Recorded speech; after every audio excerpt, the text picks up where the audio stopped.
A paz do Senhor, meus queridos, estamos dando início, a mais uma reflexão bíblica diária, certo?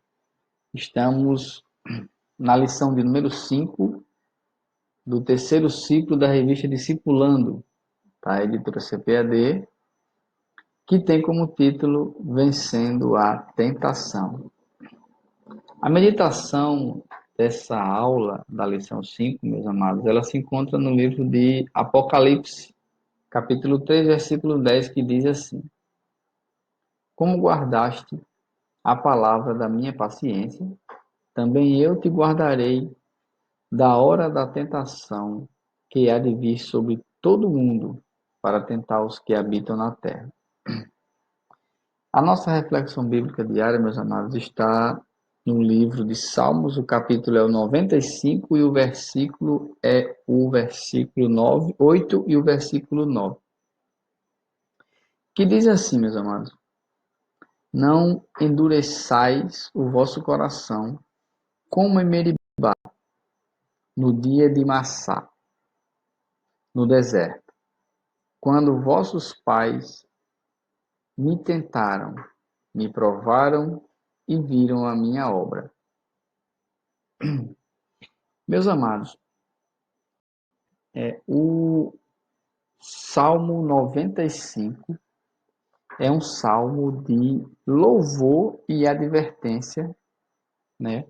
Um salmo que convida ao louvor a Deus e, ao mesmo tempo, do meio dele para o final, ele é como uma advertência, certo? Eu vou só ler aqui o versículo primeiro, o versículo primeiro do Salmo 95 para vocês verem. Vinde, cantemos ao Senhor com júbilo, celebremos o rochedo da nossa salvação. Então, vocês prestem atenção aqui que o início do Salmo 95 é uma chamada à adoração ao Deus, que é o rochedo da nossa salvação. E do meio do Salmo 95 até o final, isso nós nos deparamos com uma advertência, nós nos deparamos com um alerta, não é? Que você começa a ver aí, a partir do 8 e em diante. Não endureçais o vosso coração como em Meribá, como no dia de Massá, no deserto, quando vossos pais me tentaram, me provaram e viram a minha obra. Ele está falando aqui, querido, depois do Êxodo, depois da saída do povo ao Egito, do povo do Egito, junto a Moisés. Chegou um momento onde o povo hebreu, eles se voltaram contra Moisés por causa da falta d'água. Vamos voltar aqui ao livro de Êxodo, no capítulo 17, e nós vamos ler o versículo 2 e logo após passamos ao versículo 7, só para vocês entenderem. Êxodo, capítulo 17, versículo 2, que diz assim: Contendeu, pois, o povo com Moisés e disse: Dá-nos água para beber. Respondeu-lhes Moisés: Por que contendeis comigo? Por que tentais ao Senhor? E depois Moisés ele tem uma conversa com o Senhor. Eu vou ler aqui o 3 para vocês entenderem também. Tendo aí o povo sede de água, murmurou contra Moisés e disse: Por que nos fizeste subir do Egito para nos mostrardes, para nos matardes de sede a nós, a nossos filhos e a nossos rebanhos?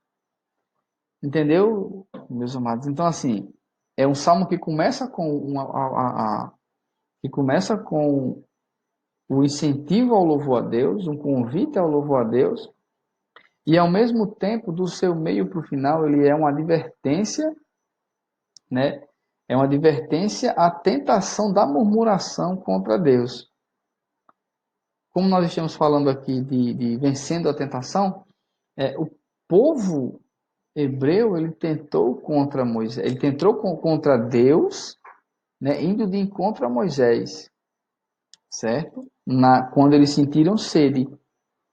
E lá na frente, meus amados, nós passando aqui em Êxodo, onde 17, passamos para o 7, e diz o seguinte: e chamou o nome, depois que Moisés fala com o Senhor, fala com Deus, e Deus diz a Moisés que ele pegue o bordão que ele está, o cajado que ele estava e abriu o mar vermelho, e abriu o mar, e leve e lá tocasse na rocha, né, para sair água para o povo. E assim ele faz. E nós chegamos aqui ao 7 que diz: e chamou o nome daquele lugar Massá e Meribá, por causa da contenda dos filhos de Israel, e porque tentaram ao Senhor, dizendo: está o Senhor no meio de nós ou não? Então, meus queridos, aqui é a questão da rebeldia, né? É a questão da tentação, da provocação a Deus, certo? Então, vencendo a tentação é o tema da escola, é o tema da aula, e é o que está posto aqui nos versículos 8 e 9, né? Não endureçais, meus amados, o vosso coração, né? Como foi em Meribá, na época de Moisés, né? Nos dias de Massá, no deserto, né? Não endureçais, vejam o que ele está querendo dizer aqui, que vocês vejam, que nós observemos o que Deus anda fazendo, o que Deus faz por nós, as maravilhas que Deus nos traz, e não endureçamos o coração para isso, para não chegar ao momento onde vamos murmurar contra Deus, onde vamos ser mal agradecidos contra as obras de Deus em nossas vidas, né? Então, a mensagem é essa: não endureçais o coração pelo que Deus está fazendo, assim como ele fez tirando o povo do cárcere no Egito para a liberdade, e depois o povo murmurando. Então, não tapem os olhos. Vejam o que Deus fez com todos nós, né? E não demos espaço à murmuração e a tentar a Deus, como foi lá no Egito, como foi lá no deserto, né? E ele continua aqui dizendo: quando os vossos pais me tentaram, me provaram e viram a minha obra, né? Deus ele está fazendo a obra em nosso meio. Nós temos que abrir os olhos, ver o que ele tem feito, as suas maravilhas, a salvação em Jesus Cristo, né? Para que não, lá na frente, nós não vendo isso, nós não murmuremos, né? Vamos ser conscientes disso. Amém? Então, espero que todos tenham entendido. Fiquem na paz, um forte abraço e até a próxima, se Deus quiser. Tchau, tchau.